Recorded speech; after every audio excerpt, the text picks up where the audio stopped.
गोविंद नमो नमः। श्री कृष्ण नमो नमः। नारायणाय नमो नमः।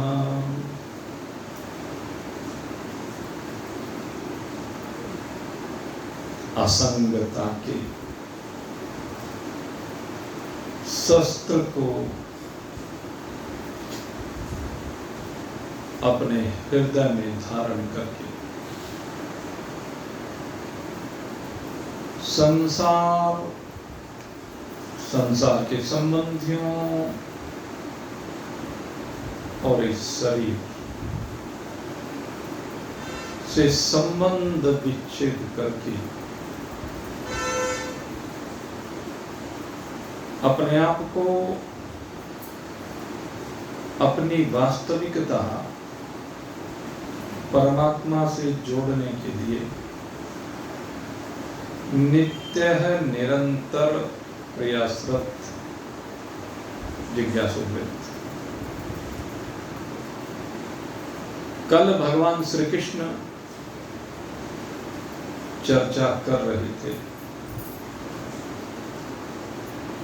असंग शस्त्रेण दृढ़ेन छित्त्वा, कि हाथ में आपके असंगता की खड़क आ जाए और इस असंगता की खड़क के द्वारा सारे संबंधों को काट डालो। और जब आप समस्त संबंधों को काट डालेंगे ना, तो उसके बाद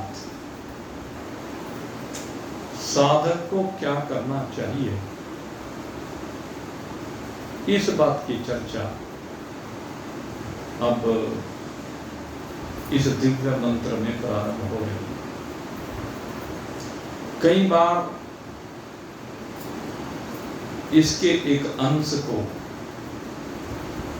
आपके सामने सत्संग में रखा गया है।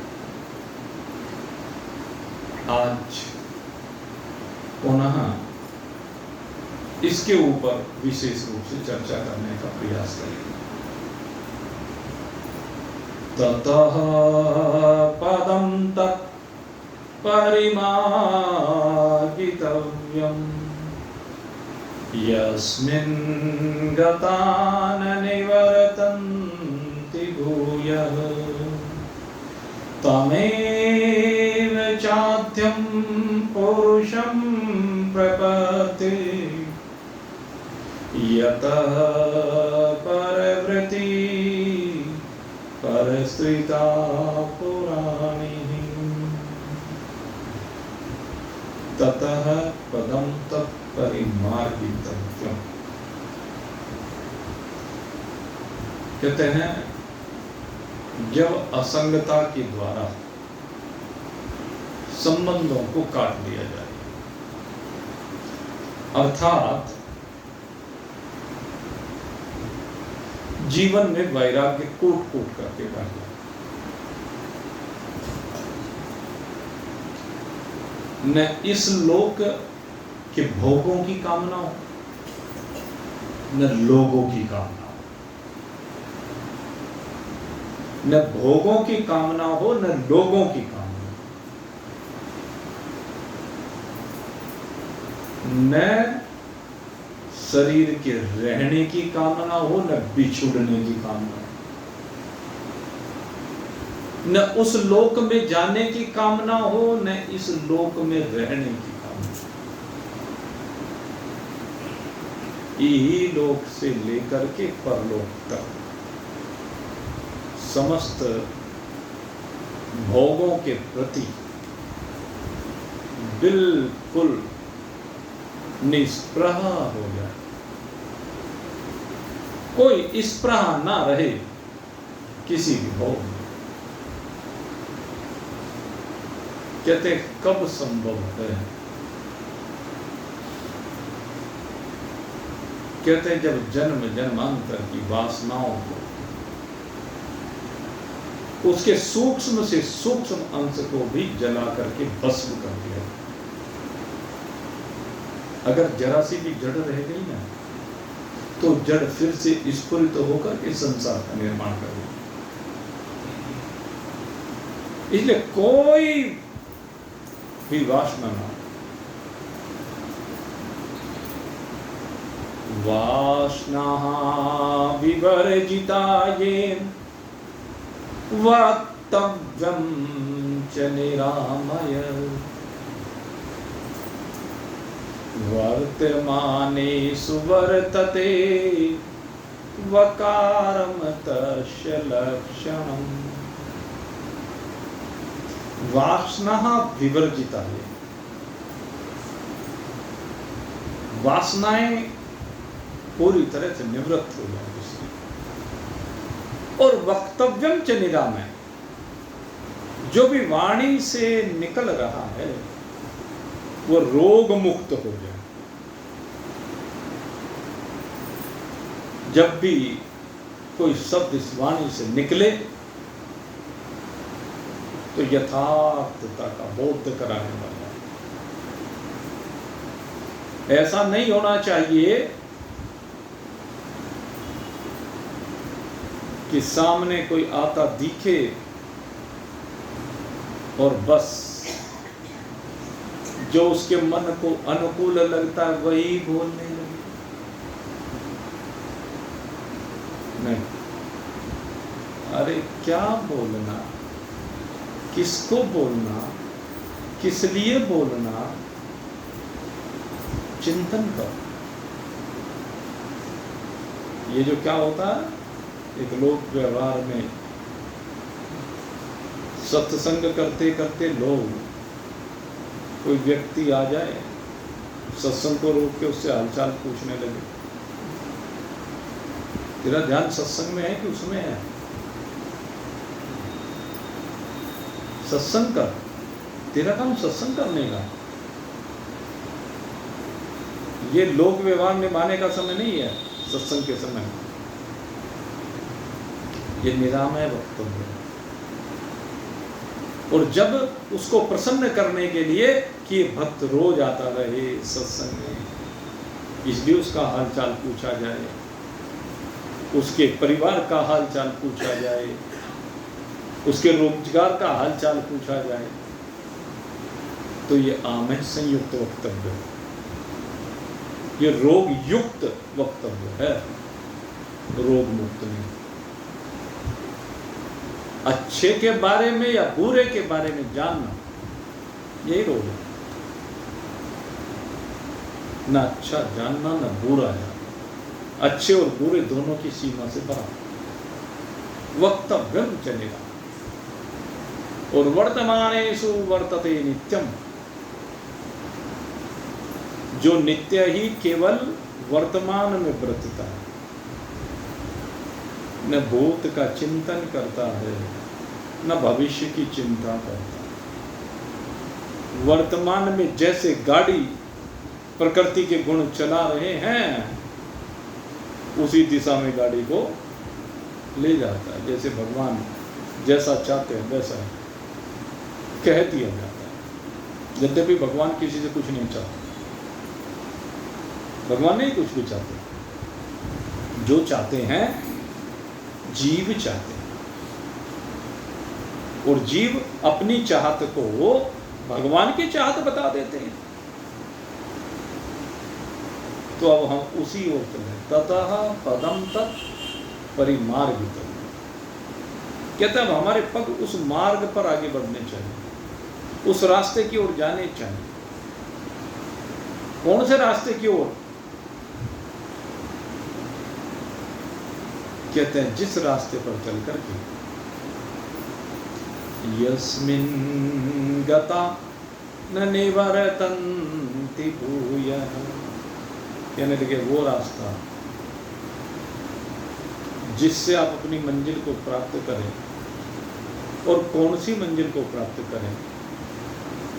कहते जहां जाकर के फिर लौटना ना। समस्या क्या है?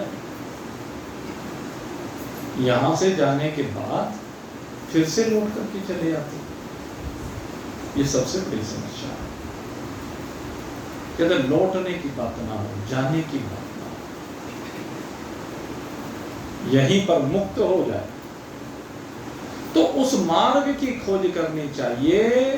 ततः पदम तत्परिमार्गित, उस मार्ग पर हमें पग आगे बढ़ाएंगे हैं जो विनाशी मार्ग है, जो अविनाशी मार्ग है, जो अनित्य क्षणभंगुर मार्ग है, अपितु नित्य शाश्वत मार्ग है। उस मार्ग पर हमें अपने पग आगे बढ़ाने चाहिए। और ये कब संभव है? कहते हैं जब संसार से संबंध विच्छेद कर दो। संसार से जो माना हुआ संबंध है वो विच्छेद कर दो। जब तक संसार से संबंध रखोगे तो परमात्मा से ताप जोड़ भी नहीं सकते। कितना जप कर लीजिए, कीर्तन कर लीजिए, स्वाध्याय कर लीजिए, परमात्मा की खोज करने के साधन है, परमात्मा को प्राप्त करने के साधन है। कितने ही कर लो, अगर यदि संसार के साथ संबंध जुड़ा हुआ है तो परमात्मा की खोज नहीं हो सकती, परमात्मा मिल नहीं हो सकती। इसलिए कहते हैं कि पहले संसार से संबंध को काटना ही पड़ेगा। और जब संसार को असंगता के द्वारा काटोगे तब पता चलेगा कि ये जीव परमात्मा से भिन्न है ही नहीं, ये जीव परमात्मा का ही अंश है। संसार से संबंध मान लेने के कारण ये संबंध को भूल गया, क्योंकि वहां जुड़ गया ना तो वहां से कट गया, इसकी दृष्टि में कट गया। हालांकि भगवान की ओर से कोई संबंध नहीं करता, भगवान की ओर से कभी भी किसी का संबंध करता नहीं। इसलिए कहते हैं कि उसकी खोज करनी चाहिए,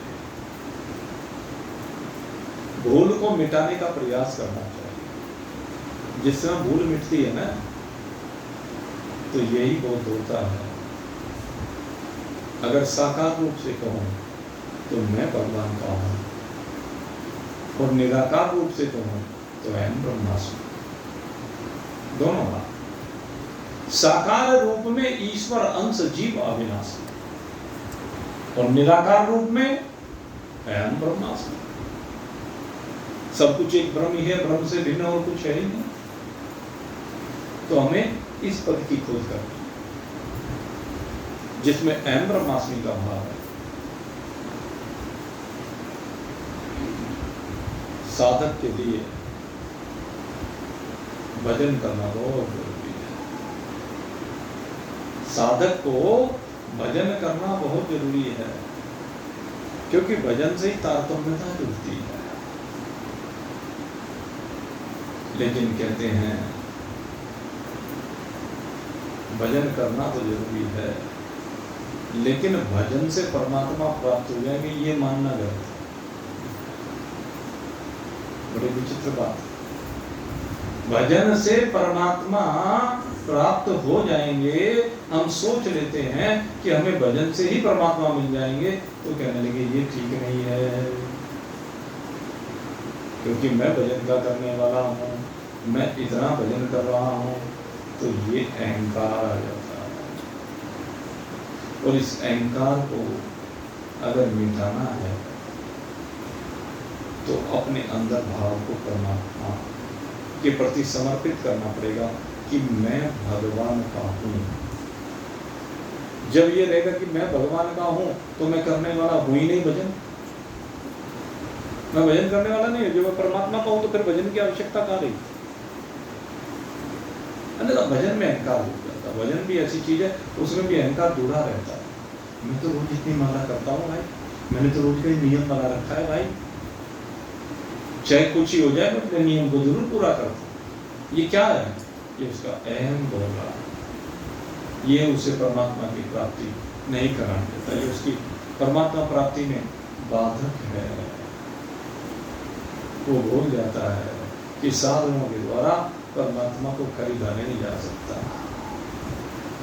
परमात्मा साधनों से खरीदे नहीं जाते, क्योंकि वो बिकाऊ नहीं है। साधन तो भाई इसलिए होता है कि जो संसार अपनी ओर खींच रहा है, विकार संसार में बड़े पड़े हैं, तो उनकी निवृत्ति हो जाती है साधनों से। लेकिन साधनों से किसी को परमात्मा नहीं मिलता। परमात्मा कब मिलता है?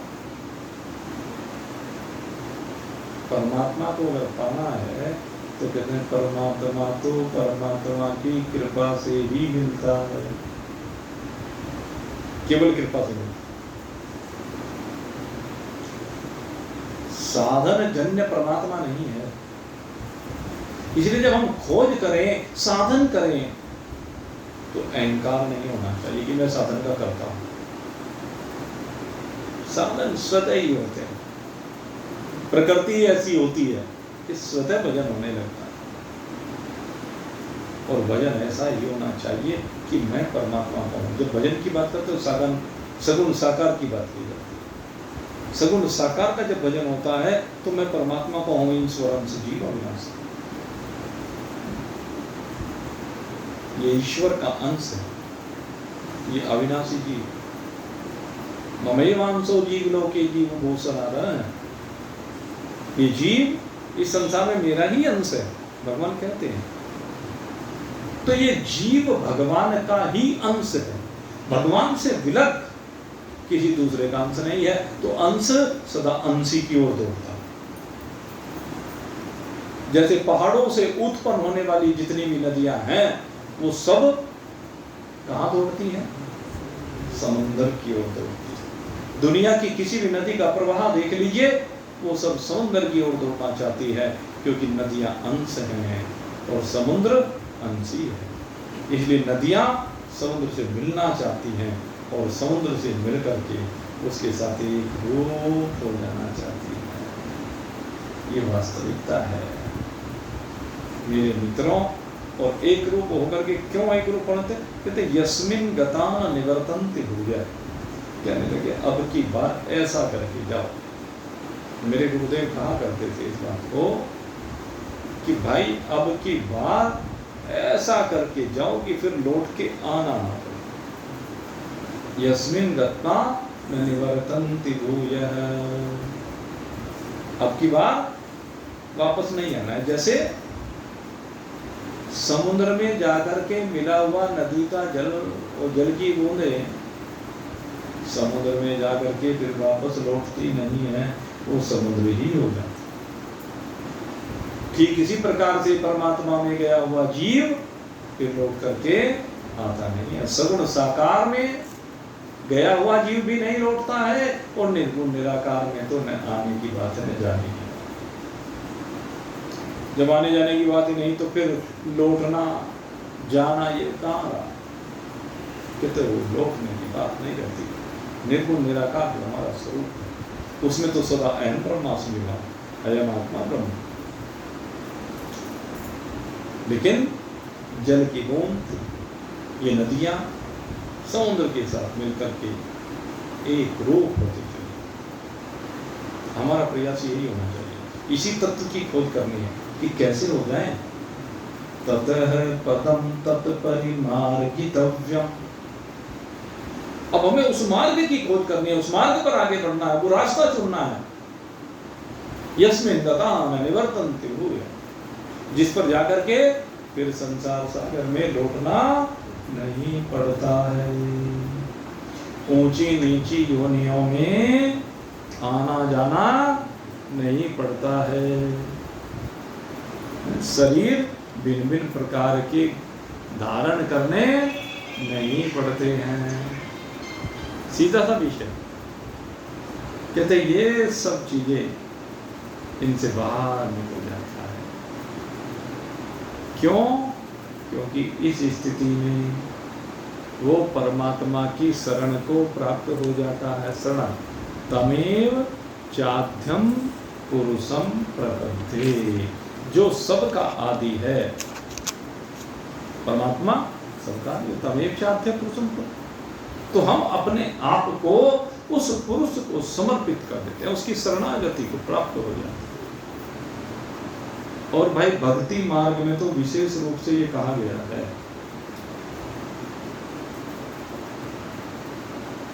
भक्ति मार्ग में विशेष रूप से कही जाती है बात, तमेव च आद्यम पुरुषम प्रपद्ये, कि समर्पण कर दो, शरणागति को प्राप्त हो जाओ, अपनी नैया भगवान को सौंप दो, तू जानो तेरा काम। और भगवान ने स्वयं कहा, मन मना भव मद भक्ता मद्याजि माम नमस्कुरु मामेवैशम। क्या है? मामेवैशम। क्या होगा इससे? मामेवैशम, तो मुझे प्राप्त हो। मन मना भव मद भक्ता मद्याजि माम नमस्कुरु, ये है शरणागति की स्थिति। इसको शरणागति कहते हैं, मन मना भव। तो बहुत से लोग कहते हैं इसको कि तू मेरे जैसे मन वाला हो जा, मेरे में मन को समर्पित कर दे, अपने मन को मेरे में मिला दे, तेरा और भगवान का मन एक हो जाए। अनेक भाव। मैं सबसे श्रेष्ठ क्या मानता हूं कि तेरा मन परमात्मा वाला मन हो जाए। ये है मन बना। मदभक्ता, भगवान कहते हैं तू सदा मेरे को समर्पित कर, पूरी तरह से सरेंडर कर दे और सब कुछ मेरे लिए कर। मद्याजि माम नमस्कुरु, एक मुझको प्रणाम कर। प्रणाम करने से मतलब है जो मैं कहता हूं उस बात को मानना, भगवान को प्रणाम करना है। ये जो प्रणाम है ना, ये नहीं बस ये हाथ जोड़ दिए हो गया प्रणाम। अभी एक दो दिन पहले मैंने चर्चा की थी गुरु और शिष्य के माध्यम से, आज से भक्त और भगवान के माध्यम से कह रहे थे। बात एक है, सर्वत्र एक ही भाव होता है। गुरु जी की जो सेवा है वो गुरु जी की बात को मानना है। वही शिष्य श्रेष्ठतम शिष्य कहलाता है, जो गुरु जी की आज्ञा का अक्षरत पालन करता है। ये नहीं कि गुरु जी तो कहीं पूरब जाने को वो पश्चिम जाए, गुरु जी कहीं उत्तर जाने को वो दक्षिण जाए। तो ये शरणागति कहाँ है गुरु जी की? इसीलिए कृपा नहीं प्राप्त होती, इसीलिए मन नहीं लगता, इसीलिए मन नहीं रुकता। क्योंकि जब गुरु जी पे भरोसा नहीं है तो गुरु जी पर भरोसा ना होने के कारण से व्यक्ति भटकता। शरणागति इसीलिए कही गई कि भगवान की शरणागति को प्राप्त हो जाओ तो भटकोगे नहीं, अटकोगे नहीं, लटकोगे नहीं। ये जो लटके पड़े हो ना बीच में त्रिशंकु की भांति, गर्भ में जो बालक होता है वो उल्टा ही तो लटका होता है, कहते हैं।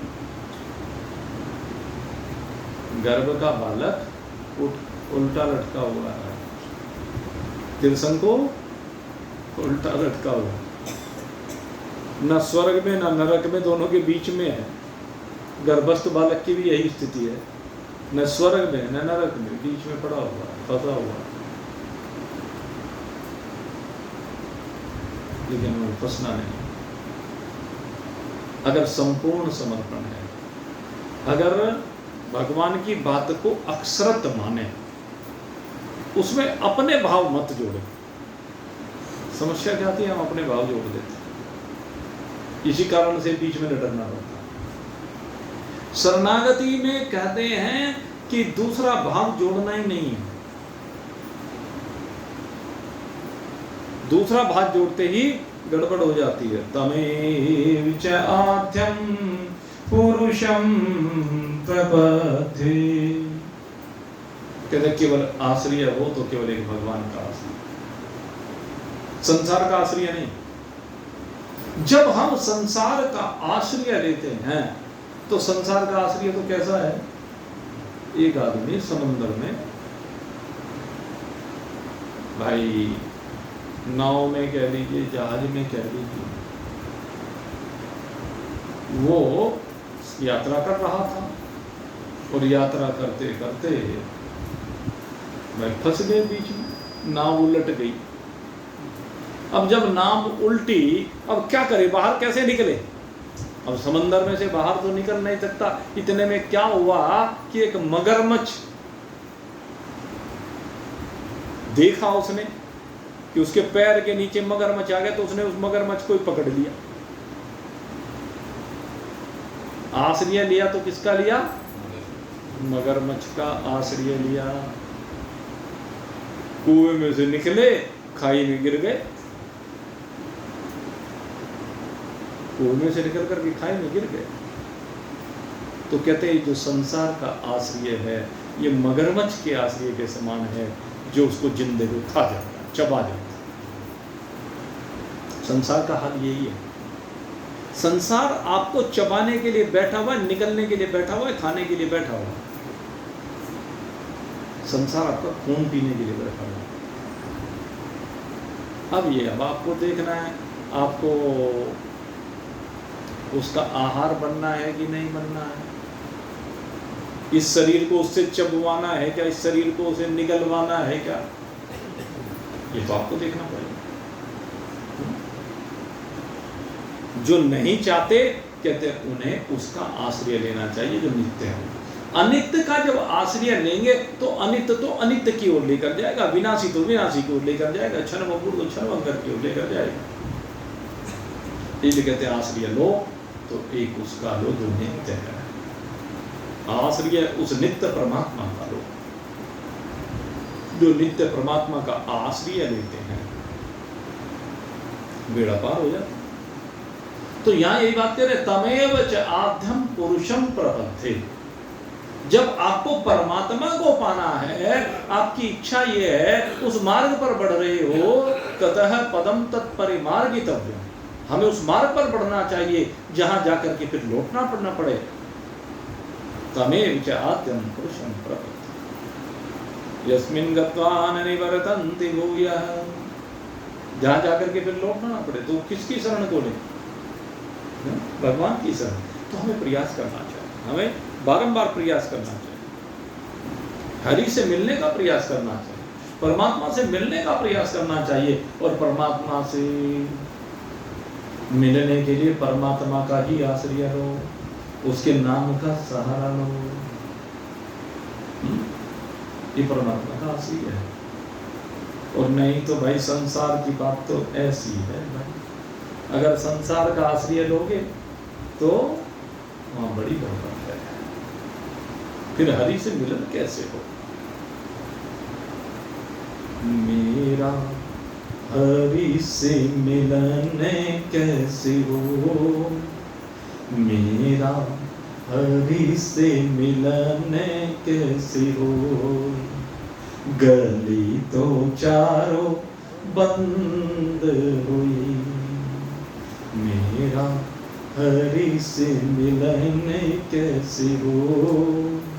गली तो चारों बंद हुई, ऊंची नीची रपटीली, ऊंची नीची रपटीली, पाँव नहीं ठहराए।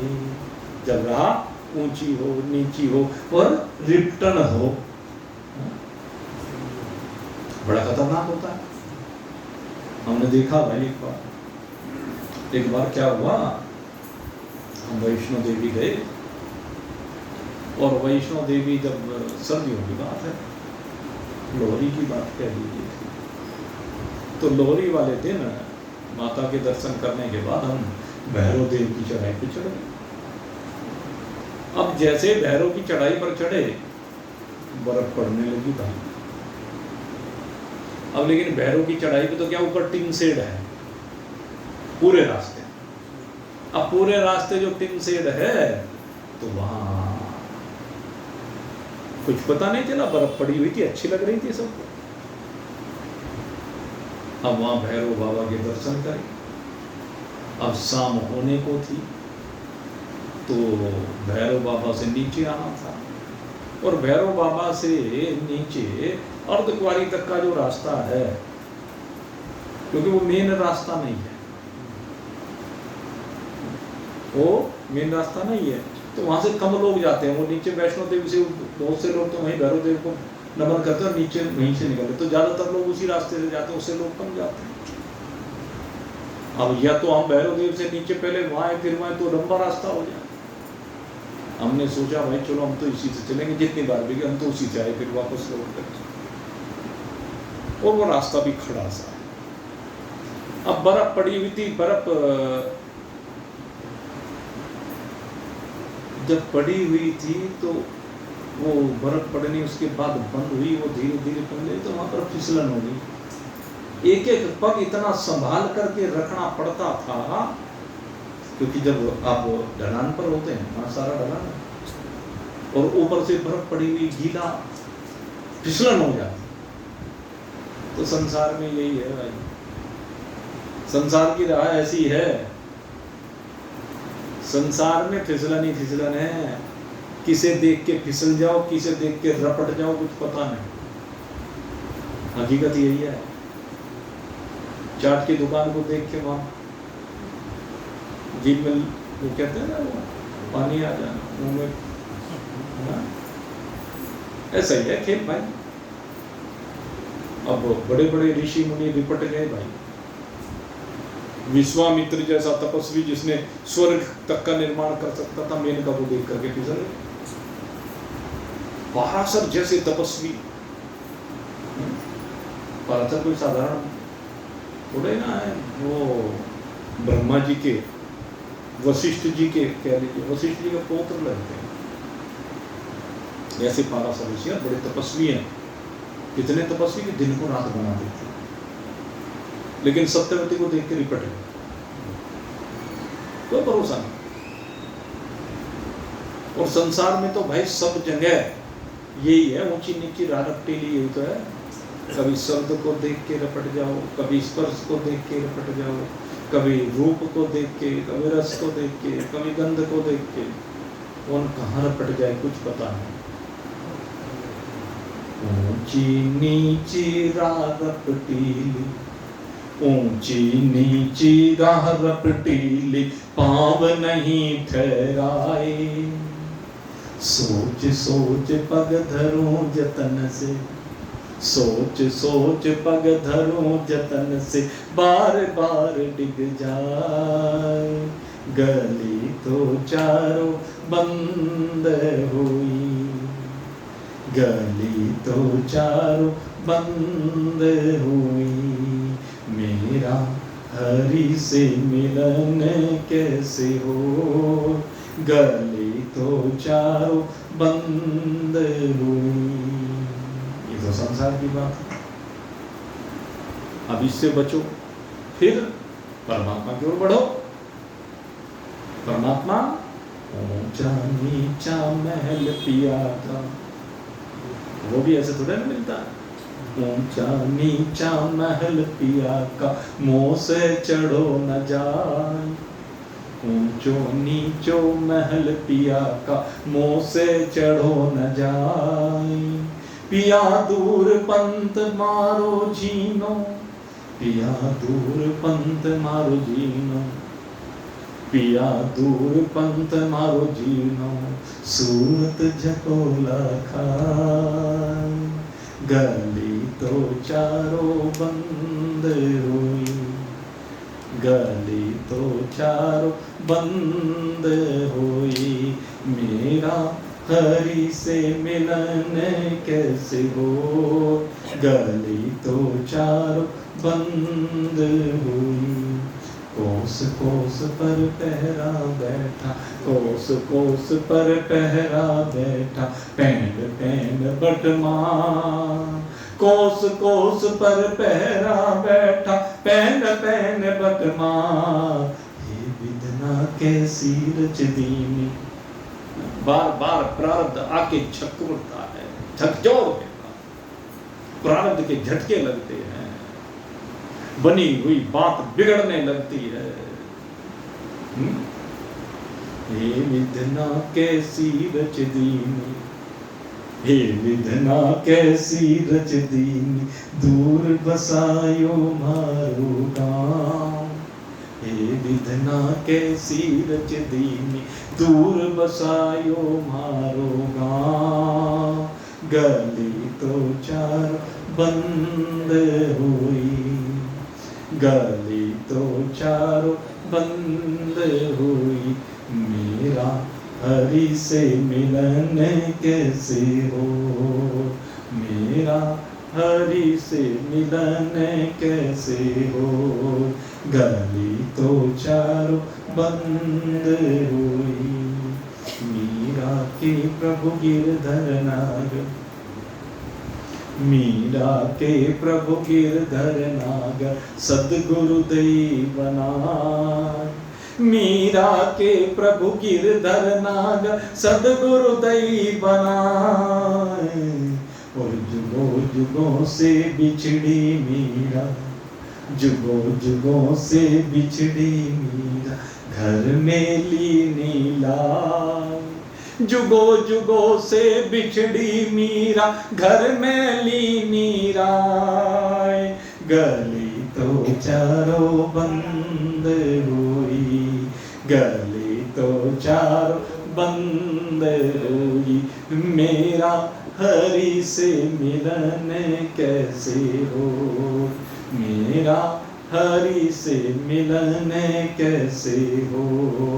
गली तो चारों बंद हुई, मेरा हरि से मिलन कैसे हो। जुग जुग से बिछड़ा हुआ जीव, कहते हैं अगर सदगुरु की शरण को चला जाए, सदगुरु के प्रति समर्पित हो जाए, तो कहते हैं घर में लीनो लाल। परमात्मा अपने घर में लेकर के आ जाओगे। कौन सा घर? ये हृदय रूपी घर, जिसमें परमात्मा बैठा हुआ है, जिसमें परमात्मा विराजमान है। लेकिन गड़बड़ ये है, हम हृदय में जाते ही नहीं, हम हृदय में परमात्मा से मिलने के लिए जाते ही नहीं, हम यूं ही भटकते रहते हैं। इसलिए कहते हैं मेरे मित्रों, तमेव च आद्यं पुरुषं प्रपत्ति। कहते हैं उस अनादि पुरुष की शरण हो जाओ, उस ब्रह्म की शरण हो जाओ, उस अनंत असीम अपार की शरण को प्राप्त हो जाओ, जो सारे जगत को बना रहा है, जिसकी वजह से सारे जगत में समस्त क्रियाएं हो रही हैं। उसकी शरणागति को प्राप्त हो जाओ। और एक बहुत बढ़िया बात यहाँ पर कही है, कहते हैं जो शरणागति है ना, उसमें दो प्रकार का भाव है, और इन दोनों भाव को जरा मिला रला मिला सा इसको समझ आ जाए। दो प्रकार का भाव है, मैं भगवान का हूं। एक भाव क्या? मैं भगवान का हूं। और दूसरा, भगवान मेरे हैं। तो कहते हैं इन दोनों में एक थोड़ा सा और एडिशनल भाव बनता है। और वो एडिशनल भाव क्या है? मैं भगवान का हूं और भगवान के लिए। अब इस पहले भाव में एक चीज क्या जोड़नी है? मैं भगवान का हूं और भगवान के लिए हूं। पहला भाव ये है, कहते हैं ये भाव ज्यादा उत्तम है। मैं भगवान के लिए हूं, लेकिन दूसरा भाव है भगवान मेरे हैं और मेरे लिए हैं। दोनों की सूक्ष्मता को समझो। मैं भगवान का हूं और मैं भगवान के लिए हूं। भगवान मेरे हैं और भगवान मेरे लिए हैं। गड़बड़ हो गई है, ये कहते हैं भगवान मेरे लिए है। क्यों? तू भगवान के लिए क्यों नहीं है? ये श्रेष्ठ भाव है, ये उत्तम भाव है। मैं भगवान का हूं और भगवान के लिए हूं। इसमें मनमानी नहीं होती। जब भगवान मेरे लिए तो मनमानी है, मनमानी होती है अहंकार, मनमानी होती है पतन। और जब यह कि मैं भगवान के लिए हूं, भगवान मेरे हैं और मैं भगवान के लिए हूं, तो वहां फिर अपनी इच्छा कोई रहती नहीं। सारी इच्छा किसकी है? मेरा आपकी कृपा से सब काम हो रहा है, करता नहीं मैं कुछ भी, करता नहीं मैं कुछ भी, सब काम हो रहा है। मैं कुछ नहीं करता। कौन करता? कहते भगवान ही करते। मैं तो जो भगवान कराता इस शरीर से वो कर देता हूं भगवान के लिए। भगवान ने जो ऑर्डर दिया वो कर दिया, बस इतना ही काम है। मैं तो भगवान की जूरी करने वाला। मन मना भव मद भक्ता मद्याजि माम नमस्कुरु, मामे वैश्य सत्यम ते प्रतिजाने प्रियो वसी। भगवान ने साफ कह दी। ये है वो भाव। जब आपकी प्रत्येक क्रिया भगवान के लिए हो, भगवान ने जो निर्देश दे रखा है, भगवान ने जो आदेश दे रखा है उसके लिए हो। गुरु की समस्त शिष्य की समस्त क्रियाएं गुरु के लिए हो। गुरु जैसा चाहते हैं शिष्य को वैसा करना चाहिए, उसी में उसका कल्याण। गुरु जैसा चाहे अच्छा करें बुरा करें, लेकिन जो भी करें मैं उनके साथ हूं। मैं उनके हर कार्य का अनुमोदन करता हूं, मैं उनके हर कार्य को आगे बढ़ाता हूं, मैं उनके हर कार्य में सहयोग करता हूं। उनका कार्य नहीं, वो मेरा कार्य है। ये भाव होता है सबसे श्रेष्ठ भाव। भगवान ने इस सृष्टि का जो सृजन किया है, इस सृष्टि का जो पालन कर रहे हैं, कहते हैं उस पालन में सहयोग करना मेरा कार्य है। भगवान मुझसे सृष्टि का पालन कराना चाह रहे हैं, तो जिस हिसाब से वो पालन कराना चाह रहे हैं कर रहा हूं। कितना सुंदर बात है। यह है असली शरणागति। मेरे मित्रों, समर्पित करना सीखो अपने आप। जब समर्पित करते हैं तो फिर आपका अपना कुछ रह ही नहीं जाता, कुछ नहीं रह जाता है। फिर अगर यदि दुख आएंगे तो किसके होंगे? मैं भगवान के लिए हूं, भगवान मेरे हैं, तो दुख किसके हुए? जीवन में जो दुख आए वो किसके हुए? आपके हुए क्या? जब आप भगवान के हैं तो भगवान के हुए। जैसे मुनीम जी बही खाते लिखते हैं, रुपए देते देते हैं, खूब नफा नुकसान खूब लेते देते हैं, लेकिन उनका होता है क्या नफा नुकसान? मुनीम जी का कोई नफा नुकसान नहीं है। जो नफा नुकसान है वो मालिक का है।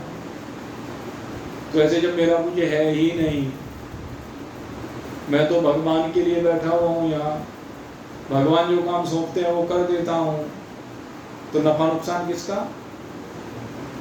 लाभ हानि किसकी? जय पराजय किसकी? मान अपमान किसका? सुख दुख किसका? जो भी रोग आया किसका? भगवान का। वो रोग भी भगवान का ही,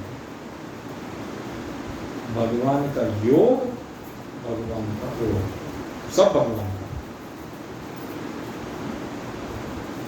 तो ये इतना सुंदर भाव यहाँ पर दिया है। इस भाव में आप सभी विराजमान होंगे।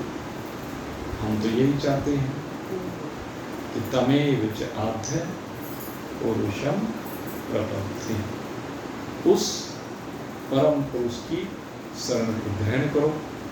अनंत की शरण को ग्रहण करोगे तो अनंत हो जाओगे, और अंत वालों की शरण को ग्रहण करोगे तो वह रोज अंत ही होता रहेगा।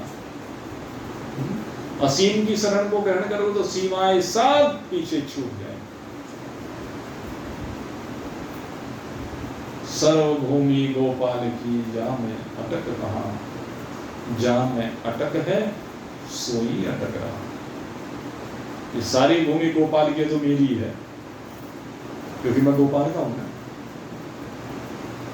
जब तक मैं गोपाल का हूं तो सब कुछ गोपाल का है, और जो गोपाल का सो मेरा है, क्योंकि गोपाल मेरे हैं और मैं गोपाल के लिए हूं। इसलिए मेरे मित्रों, अनंतता से जुड़िए, असीमता से जुड़िए, सीमित वाले से, अंत वाले से, जिसकी सब सीमा बंधी हुई है, उससे मिलकर के होगा क्या? आपको कुंडू और कुछ नहीं।